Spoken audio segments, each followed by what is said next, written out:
Thank you all so much for coming. I decided to throw my hat in the ring a couple months ago after having a lot of conversation with people in the community and really wrestling with the question of whether this is something I could do as far as the life change of it. I've been in practice for 18 years here in Orange County. My legal practice carries me all across the state of North Carolina. I've worked with dozens of clerk's offices from Buncombe County to New Hanover, Mecklenburg to Gates. It was a very difficult decision for me, and one I had to consult my family, because this is not unlike the other elected positions I've held in the past, this is one that would require me to give up my practice. I answered the call. I answered the call from folks who believed that the absence of a competitive race for this office for almost 5 decades is unfortunate, and the people of Orange County deserve to have a conversation about the important work of the clerk's office. And I'm so pleased. This is a great event.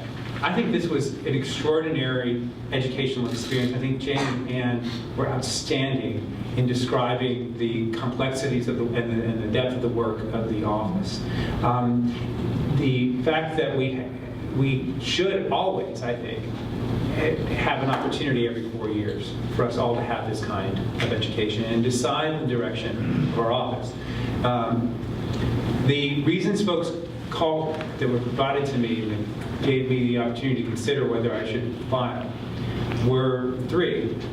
One, that we needed to have an office that was meeting the needs of an increasingly diverse community. Orange County isn't what it was when the last competitive race for this office occurred, from what I understand, in 1972. We are a different population with a different set of needs. 2, that the office needs to modernize. The administrative office of the courts, of course, defines the kinds of technology particularly the big kinds of technology that are available with the clerk's office. But there are some basic ways in which the office can communicate better, I believe, with the constituents, us, the voters of Orange County. And finally, we are very fortunate to have to live here in Orange County with court officials who are at the leading edge on criminal justice reform. We are providing a model for the rest of the state. And I believe that the clerk's office needs to be more of an active and enthusiastic partner in that effort. And it was those conversations with other officials, court officials, and citizens of the county in February that I had that convinced me that we could make a change. We could make changes along those lines in the office if we had a race and conversations like this one. And whether I actually win the race or not, I think we've moved the needle already. I mean, just the fact that we're sitting in a room here in the library having this conversation. And we deserve it as a community. So I look forward to answering your questions, and I'm really grateful to Jamie and to Charles for making this kind of opportunity available to the people of Orange County, because this is what I wanted. This is what the people who called me wanted to have happen. So thank you very much for allowing me. I think we laid that carefully. Yeah, there we go. Okay, so again, my name is James Stanford. I am the incumbent. I am running for re-election in the clerk's office. You have some idea of how complicated and multifaceted the office is. Keep in mind that our list that we had up here is just because there are 26 letters in the alphabet. It doesn't begin to cover the things that go on in a clerk of superior court's office and the responsibility that I and my staff have. Mark said this, and he said he answered the call, and I believe that, but I answered the call as well. I answered the call back in 2001. I was practicing law at the time. I had practiced for 11 years with a local law firm, Northern Blue. I was recruited to the clerk's office by our Chief District Court Judge, Joe Buckner. He believed that at the time, my predecessor, who was having some health issues and was going to retire early, that it would be good for the clerk's office to have somebody in there that had more of a legal background to deal with the many complex issues that come before a clerk's office. And it was pretty clear that it was going to get more complex and not less, and in fact, that's occurred. Since, every time the legislature is in session, it seems like we get tasked with yet one more issue that we need to resolve. So I have been in the position for 17 years. I've assembled what I believe to be a very competent and compassionate staff. I made reference to the 19 deputy clerks and 7 assistant clerks. Myself, just a little bit of bio. I am born and raised here in Orange County. I'm 60 years of age, 60 years in Orange County, 56 of them in Chapel Hill, 4 of them now in Hillsborough. Undergraduate degree from UNC and a law degree from UNC. So it's, I think, obvious that I've made a commitment to this county, I've made a commitment to this community, and I've made a commitment to this office. I love what I do. I love coming to the courthouse every day and helping people out and trying to find the answers to the issues that bring them to the courthouse to begin with. And it's a very gratifying experience to be able to help somebody out when they're completely lost. Yet in the clerk's office, we have the knowledge and the ability to be able to help them resolve some issue that's brought them before the court. It could be something as simple as a traffic citation. It may be something as complex as a decedent's estate. And we've got the ability and the confidence to be able to do what needs to be done here in the Orange County Clerk's Office. I would suggest to you that you have one of the best clerk's offices in this entire state. Maybe not the best, but we're certainly in the top 5. We do a good job. And I want to continue to do that. I want to continue to give that service to the citizens of Orange County, and that's why I would ask for your support. Thank you. Thank you. I'm going to borrow one of your microphones. Thank you. In this portion, as you might notice, we are being videoed and for posterity, apparently. And it would be helpful, if, as you ask your questions, if you could come to the microphone to queue up. That'll just be easier. If you feel that that's just not going to work for you for reasons that you kind of, smashed your knee up dancing last night, we'll come to you. All right. So do we have, this is an open time for questions. Anybody have any questions? All right. If you feel like you can come up here, for sure.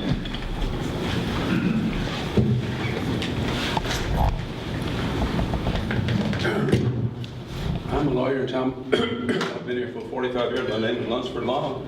Hey, Mark and Tammy. I live with I'm just going to take a look. And I have a question about hiring and turnover and training, because I've seen assistant clerks come and go, and I see them being trained by the staff and by the head clerk, and I'm just wondering, what turnover do you anticipate in the next 4 years, and how would you replace them, and how would you train them? Because I'm sure that's a big part of what you do.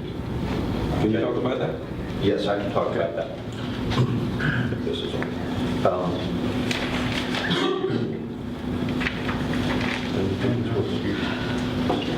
Here, take this one. Technologically challenged. It's tough in the clerk's office, the training that's available from the administrative office of the courts, and again, that's that support branch for the judicial.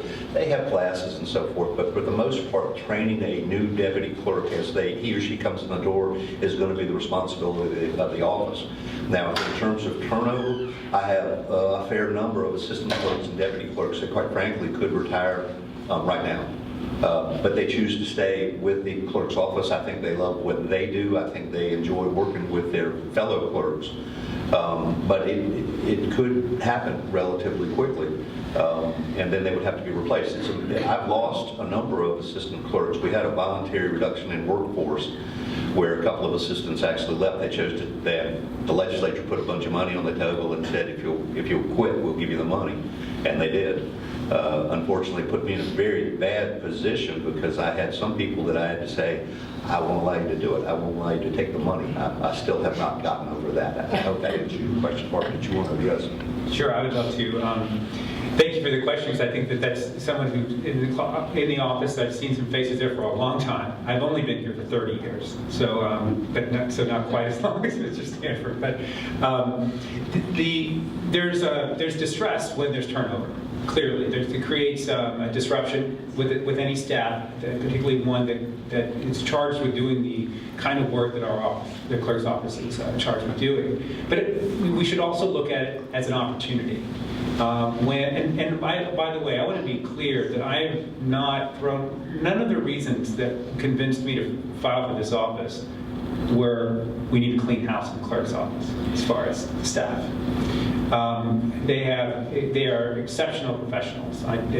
That's based on my own experience as an attorney working with them. But if there are retirements and vacancies that occur, I think we need to take those as opportunities to increase the diversity of the staff, particularly to increase opportunities for multilingual staff within the office as frontline folks who engage with people when they first walk into the courthouse. You know, that person who lost that one document, that one citation that had their court date on it, they forget and they get a failure to appear, and they don't know what to do. They walk into the clerk's office. And if they're one of the growing members of this diverse community, if they're coming from a Mandarin Chinese speaking background or Spanish speaking background, we need to be able to have those services or have people there who can engage with them and assist them in real time without having to worry about another day of disruption in their life, right? Where particularly, you know, if they're coming from a family of lower socioeconomic status, you know, one day in their life to get to the courthouse to figure out what the heck is going on becomes 2 days, becomes 3 days, because the office isn't equipped to be able to meet their needs when they come. So there's an opportunity to diversify the staff. And so while I wouldn't expect and would hope that folks would stay on, would expect for there to be an exodus, but we should always look at turnover as an opportunity to continue to provide better service to our folks. We're sharing one microphone now because the other's going out for battery juicing up. All right, we had started with this one back here. Do you feel like you could come over here to It'd be the... just as quick to do it. Okay. I have a loud voice. This is for Jamie. I'm Julie Gaskell. I've been here 35 years, a social worker. I know that we issue same-sex marriage certificates. Are all our clerks required to do that, or are there some like Kentucky where they can refuse? Well, the clerk's office is not involved with marriage certificates. Oh, they're Yeah, sorry. Can everybody hear me? I think it's Yeah, we can hear you, but... I got it. The clerk's superior court's office is not involved with marriage license issuance. No, that comes from the Register of Deeds office. From the register? The Register of Deeds office issues marriage licenses. We had this question queued up Sorry. here. Can I respond? My apologies, that's fine. We're worried about the batteries. There's one role, though, that the clerk has potentially in affecting those who might come for marriage license, and that is the appointment of magistrates. So magistrates are the civil official who conduct marriages. You know, judges don't, clerks don't, just magistrates do. And so, you know, it's been in some counties in North Carolina where they couldn't find a magistrate who would agree to preside over marriage, and the statutes require them to ship them in from another county to do that. One of the important duties that didn't make the alphabet, again, because there's just way more than 26 things, is to nominate magistrates. And, you know, I believe that those who seek those positions need to be, that those nominations need to be taken seriously, and individuals who are coming to seek those appointments are interviewed and they understand the full scope of the work they have to do. I have no question about our current magistrates, but I do believe that the clerk needs to engage with potential nominees, perhaps a little bit more than we have in recent years. Just not because of this particular issue, but because of the changing dynamics in the legal world that affect lives of people that we may yet to be understood that are coming down the road. And that we nominate folks from the clerk's office who are capable and competent enough to be able to meet those needs of future citizens of Orange County. All right, thank you. We have our other microphone back. So do you feel like you can come? I think everyone can. I'm sorry for my back. That's okay. Just take this right here.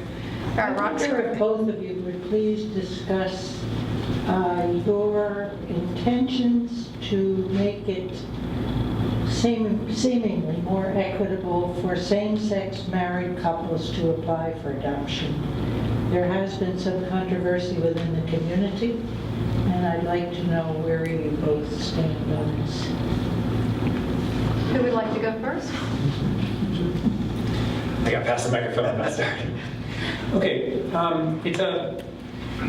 adoptions are complicated, but so are families. In North Carolina, statutes clearly have not caught up with the reality of same-sex marriage.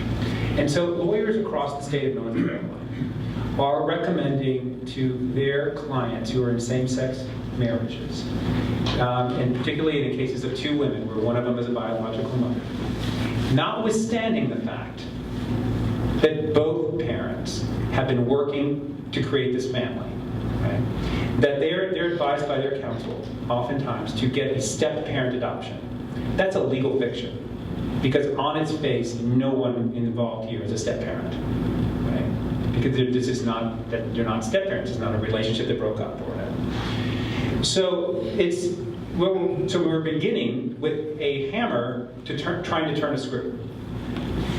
And because we have this ill-fitting legal mechanism, it requires us to be very thoughtful in how it impacts the people who come and seek this service. Over in Durham County, the process for the family is very smooth. The couple and the family get their lawyer, paperwork gets done. If the time period is what it needs to be in order to require a DSS home visit, it gets done. They fill out the paperwork gets taken to the clerk's office, it gets signed off on. Because there's an understanding that this is a hammer turning a screw. You treat apples like apples and oranges like oranges. You don't treat apples like oranges. Because the apple-to-apple comparison is not a step-parent. The apple-to-apple comparison is a heterosexual couple who are having infertility problems and get in vitro fertilization. That couple is who you compare the experience to, not another step-parent experience. That couple gets the benefit of the law, recognizing their parental rights. By operation of the birth, that's all that happens. No lawyers advising them to go and get additional legal documentation to secure their parental rights. I believe that the law, as handed down by the United States Supreme Court, is such that no family should have to go through this experience. But we have to be careful. We still have masterpiece cake cases that come down. We still don't know. There's still people out there who are trying to stand in the way of full rights. So they go through this process. I believe the way Durham does it is the best way, because it actually, the clerk there tries his best to have this couple treated as close to as possible as a heterosexual couple in the same situation. Remember, that apple-to-apple comparison is nothing has to happen with those other folks.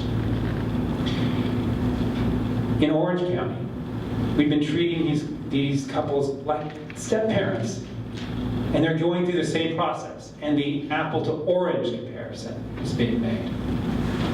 So a same-sex married couple comes in who's been working to create their family, and they go through a step-parent adoption, then they're doing the things that other step-parents are doing. It's already an offense that they're having to have this screw turned with a hammer. But to also do additional things that statutes don't even require adds greater challenges to their lives. And some of the things are just inappropriate on their face. We need an office that's going to understand apples shouldn't be treated like oranges, and if the law is forcing us, or they're being advised, people are being advised to secure rights through some kind of legal fiction, that we try to move them through that process smoothly and respectfully as possible. That's one of the things I'm hoping to do. Yeah, I'm happy to address this. I treat all petitioners in any kind of adoption in Orange County exactly the same. I don't make exceptions for same-sex couples. I do ask at the outset, it happened this morning, when you file the petition, that you come in and speak with me, that we have a meeting so that we can go through the very complicated, as Mark said, documents or forms that DHHS has created, Department of Health and Human Services. The reason I do that is we oftentimes find mistakes or omissions, I's not dotted, T's not crossed. For instance, just this morning, I was dealing with a readoption. A child had been adopted in India, and they wanted to formalize the adoption here. And as we went through the forms, the first thing I noticed is they hadn't put the child's last name, the surname, on the petition. And then in one place on the second page where it says the child will be now known as, it was left blank. And so it gives me an opportunity to fix these things. And if I have the petitioners in front of me when we actually file the petition, I can fix them. So I don't know about Durham County. I don't know about Archie's situation over there in terms of what he's requiring. But I would suggest to you that we actually are going above and beyond what we need to do to make sure that that child's interest is protected, that that decree of adoption is, for the most part, to the extent we can make it, bulletproof. That it can be challenged, it can be set aside because of something that we should have done that we didn't do, or something we should not have done that we did do. And that's how special I think about adoptions. I know recently there was an adoption that was set aside by the Court of Appeals, and I think that adopted child had been in the adoptive home for several months when the biological mother changed her mind and said, I want to revoke my consent. And the argument from the adoptive parents was, well, no, you signed the consent, it was notarized, you had 7 days to revoke.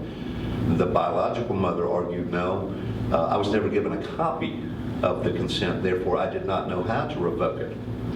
And she argued that until she was given a copy of the the consent that told her how to revoke it, that the 7 days didn't start to run. The biological mother prevailed. They set aside the adoption. Now, how many adoptions have I done in Orange County? I couldn't tell you, but it's hundreds. How many of them have been set aside? Not one. How do you, if I could just ask, how do you then think about same-sex couples who are married, who are now applying for an adoption, as in the past when, of course, this was not possible, I guess? I guess it was not possible, I don't know. I do not think that the North Carolina law allowed it until as Mark indicated, the United States Supreme Court said it's unconstitutional what you're doing. Yeah. I have absolutely no problem with it. I don't like the fact that they actually have to do the step-parent adoption. But you understand that that's not my decision. I don't suggest that they come in and do step-parent adoptions. That's legal counsel saying, we think there's a gray area under North Carolina law, and we're not sure that this child of the same-sex couple is in fact legitimate, but if you want to slam dunk it, then the suggestion is to do the step-parent adoption. That's what I understand. Yeah, that's the advice that couples are receiving. I think there is room in North Carolina. I mean, by the way, it was the Middle District of North Carolina that granted North Carolina same-sex marriage equality. It was United Church of Christ versus Cooper. I was counsel on that case. There is room for a special family who is willing to open their lives up, okay?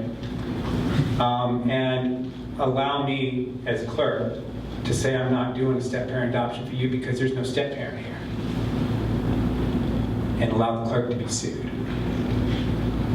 Just as the Register of Deeds in Buncombe County did in the Western District of North Carolina marriage equality case that was ended up being run by the ACLU.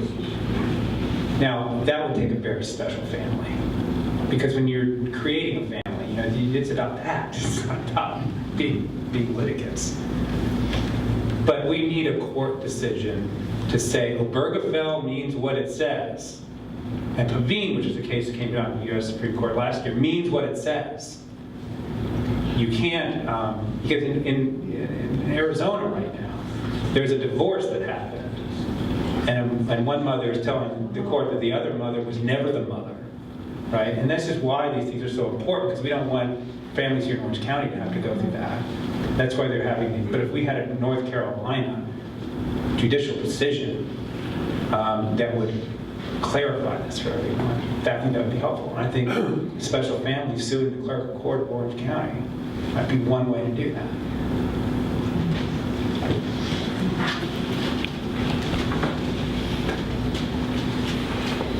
Hi, I'm David Adams, and I live in Chapel Hill.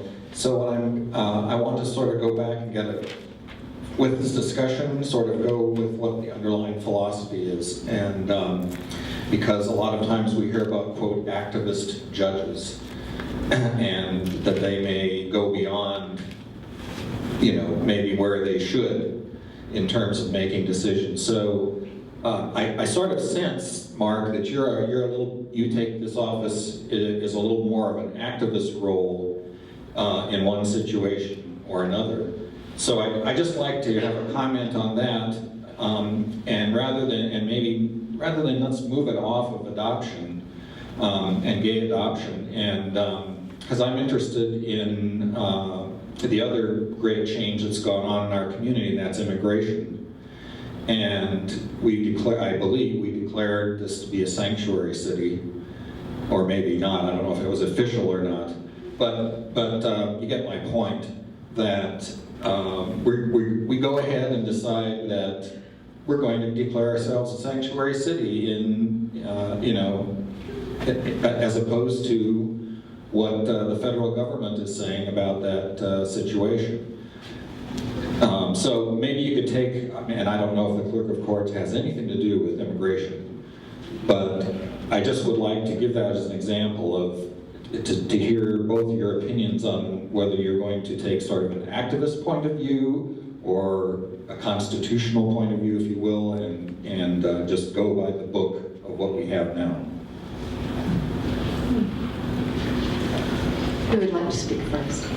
I don't think the Clerk of Superior Court's office is involved with immigration. I don't know of any aspect within my office that actually would deal with that. I think from the perspective of me doing my job, it would be irrelevant. In terms of activists, I've never really thought of the Clerk of Superior Court's office as being having much of an agenda. I mean, nobody really asked me to vote. I don't have the ability to do that, or certainly I can voice my opinion with the administrative office of the courts, and quite frankly with the legislature too. But I don't really feel like the clerk's office is an advocate for any particular social agenda. My social agenda is to get the job done, do it the best way that I know how. I've always thought of the clerk's office as pretty much an apolitical office, just by its nature. I mean, it goes back to the question that was asked, I think over here, why is it an elected office? I'm not sure, but it is. I think it's an elected office because the clerk, as you saw through the alphabet, there are areas in which the clerk exercises discretion. And the role of the judge of special proceedings and other matters where they have original jurisdiction, that discretion, I think, is we place that into, for good or bad, we place that into the hands of people who answer to a constituency, a voting constituency, and that's why the clerk. That's how I create that understanding in my mind. That's why we need to have races to make sure that discretion in these kinds of in any situation is being exercised in accordance with what the community thinks. It would give us an opportunity to ratify the use of that discretion or to change that. The example about step-parent adoptions in the same-sex marriage context is just an example of the discretion I'm talking about. And I think we can also see it in just whether or not the clerk's office is responding to the needs of other kinds of diversity within our community and making sure that access to justice, access to the courts, is being reflected in hiring policies, for example. And that just kind of takes me back to where we were before. We thought that if there are opportunities to hire additional people, like what would I take into consideration? That's one of those things. Because at times, for the de facto, the clerk's office is often the gatekeeper to the court system If you can't penetrate that, if you're having difficulty penetrating the clerk's office, you have difficulty accessing justice. All right. Hi, I'm Deborah Buck. These questions for Jamie. Jamie, can you talk about the current diversity of your office staffs now, since Matt keeps bringing it up? Tell us about what kinds of people and backgrounds they have are in your current staff. And secondly, have you had any formal complaints about the same-sex marriages, the hoops they have to go through, and so on and so forth, that people can talk about here today? Well, answering the second question first, no, I've not had any formal complaints about the process that's used in the Orange County Clerk's Office for any adoption, not just same-sex adoptions. In terms of the diversity of my staff, except for one other male that works with me who's a deputy clerk, they are all female. I have 4 African Americans and 2 Latinos, 2 Hispanics, which fortunately I can use those folks to man the front counter. One actually sits at the front counter for relatively short communication with somebody that comes in that has trouble speaking the English language. I think that answers That was an information question. I don't know, Mark, if there's anything. And I think it's just 20, I think I said there's 26 staff members, not including myself, 7 assistants and 19 deputy clerks. The reason some people gave to me in February whenever I was receiving phone calls and being asked to consider this raise. And this is not, I'm telling you this not because I believe it's true, but I believe that this is something that people think in their minds, okay? Particularly lawyers who have to go to the clerk's office a lot. The same thing happens with lawyers appearing before judges. You don't want to mess with the person whose decisions and discretion might impact the interests of your client. And so concerns about these issues were brought to me by members of the bar. And some of whom have actually asked for conversations about how apples aren't oranges. And not received what was described to me as a satisfying response. But we're having conversations now. And whether I'm the next clerk or not, we're having conversations that are really important, that were difficult to achieve just the mere having them through any other means. Again, we're moving the needle, through the one process that we get to do as citizens, because it's just difficult. I mean, I'm an attorney. I would never want to go to Judge Long and be critical of him, or because I'm going to be in front of him. I would have been in front of him again. It's just something that practicing lawyers just don't do. And it's one of the reasons we have judicial offices, whether it's district attorney through judges, both levels, and clerks and everybody else. You rarely see other people who would otherwise be qualified challenging them. My practice is all across the state of North Carolina. I don't actually believe that Jamie's going to punish me, but it's something that other people whose practice is centralized here in Orange County were concerned about if they would have stepped up. So, I've been a public official long enough to know that other public officials don't behave like that. And I don't have a practice that's completely centered in Orange County. So, I can be a facilitator of having this conversation. Did that answer your question? I think you're queued up next. You. Hi, my name is Gary Wallach, and I live in Cartwright. Mark, you said there were 3 reasons in the beginning that you considered the run for this office. And I forget what the 3rd one was, but it stuck with me, and I was wondering if you could talk a little more about it. Criminal justice reform. Criminal justice reform. Okay. Whatever the reform part of it was, I wanted to hear more about that. Actually, I think the clerk's office is doing some good work. You heard about it earlier. In going through the work of the court, of the clerk's office.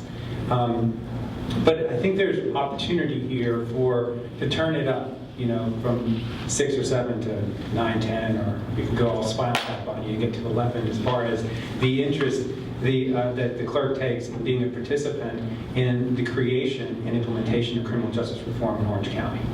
We have some great folks already working here in Orange County who are crafting policies to address kind of the vicious cycle that some people find themselves in whenever they get these failure to appears, or they get failure to comply, or they're unable to pay their fees, and they find themselves getting charged with that, and then it just becomes a vicious cycle. Well, we have great folks here who are addressing that issue head on.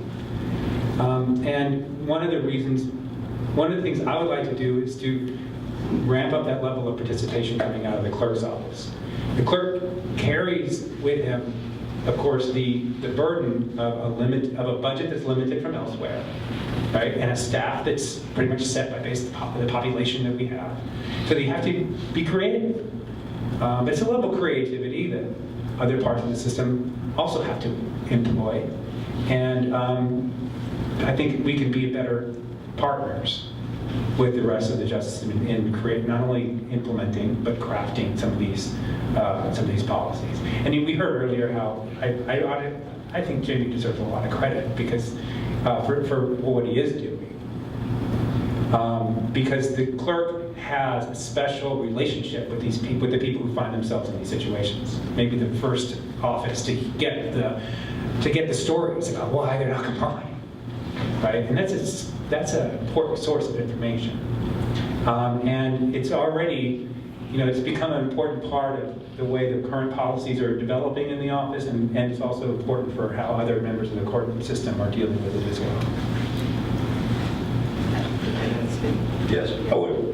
So, in terms of the clerk's current involvement with other judicial officials, there is something called the Judicial District Executive Council, which is comprised of a Superior Court judge, a District Court judge, both clerks, myself and Sam Cooper out of Chatham County, the public defender, which is now Susan Seahorn, and James Woodall, our district attorney, who covers both counties as well. We meet on a quarterly basis, and these issues that Mark's raising are exactly the subject matter that we're dealing with there. The topics that are on our agenda, we talk about pretrial release. We talk about the use of criminal summonses instead of magistrates issuing warrants for arrest.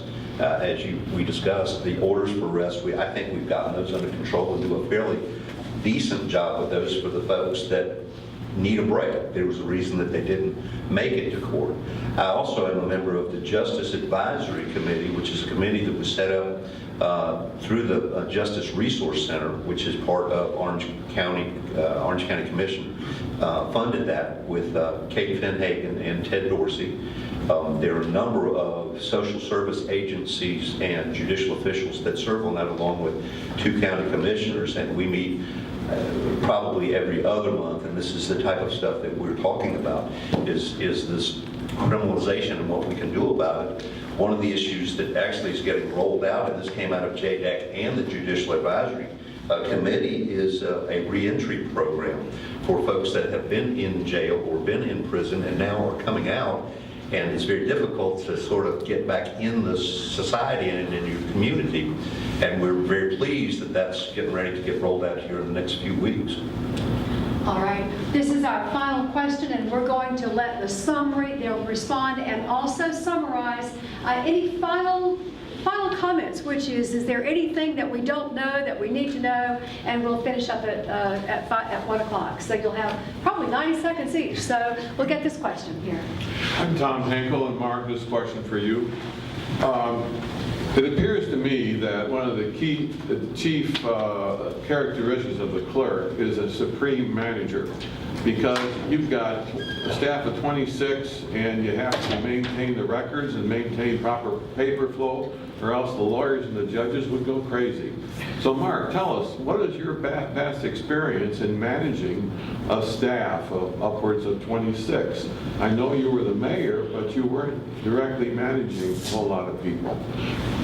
And Mark, as you answer that, if you will also then segue into any final comments that you have, and then we'll give Jamie a final word there. Thank you. Actually, the biggest staff I've actually had direct oversight over were when I was the executive director of the Fair Trial Initiative, when I had 12. So about half.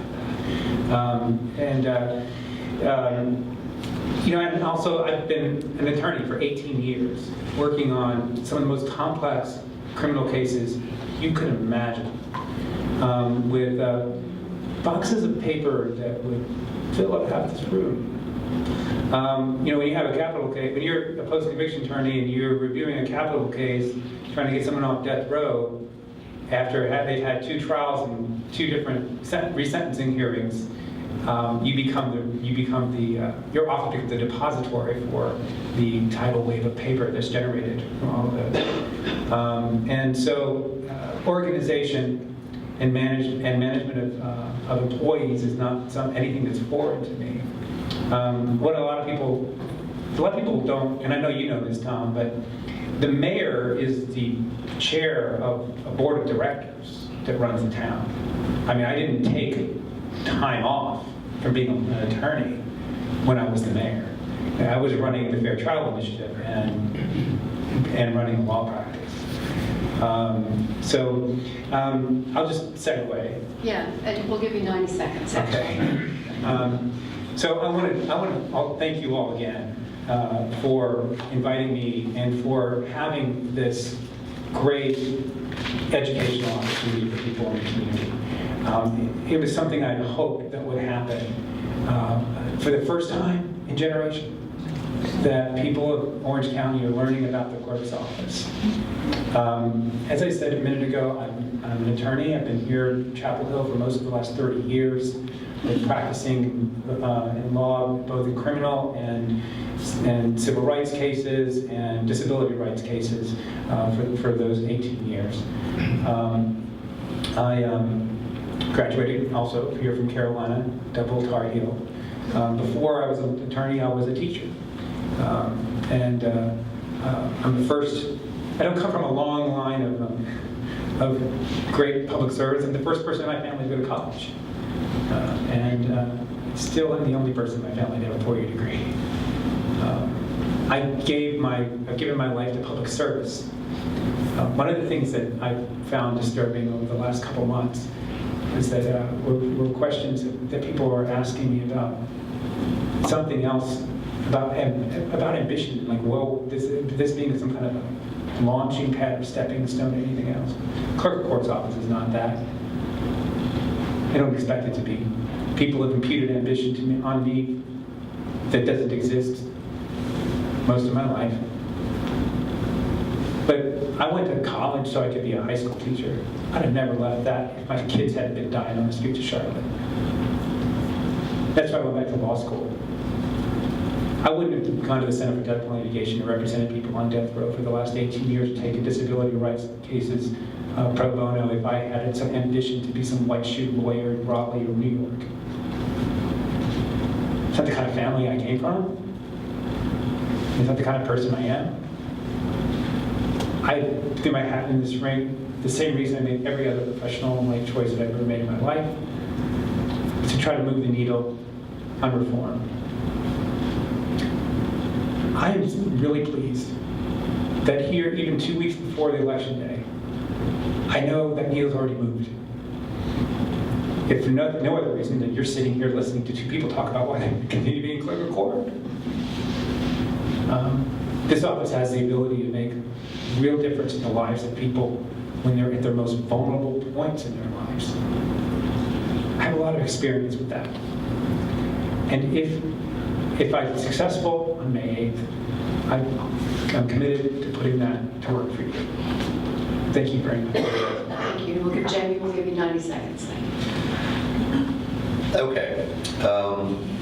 First of all, I'll vouch for what Mark said about the clerk's office not being a stepping stone. I've been there 17 years, and I'm asking for more.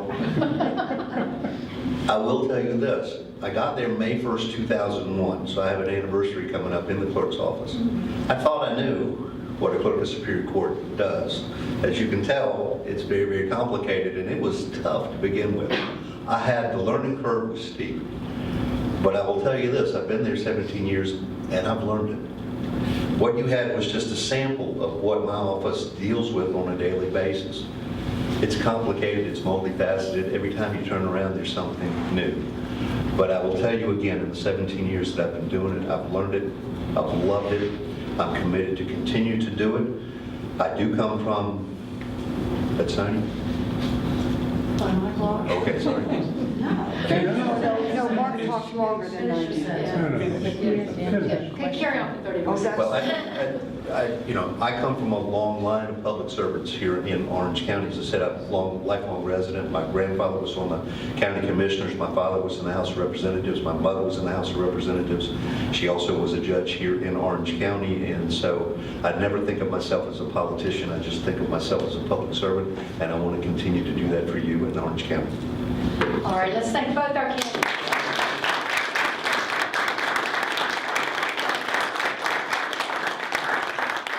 I'd like to thank particularly our candidates. We'd like to thank Chalk for putting this on. And most of all, we'd like to thank all of you as citizens, because that's what this country's about. Thank you very much.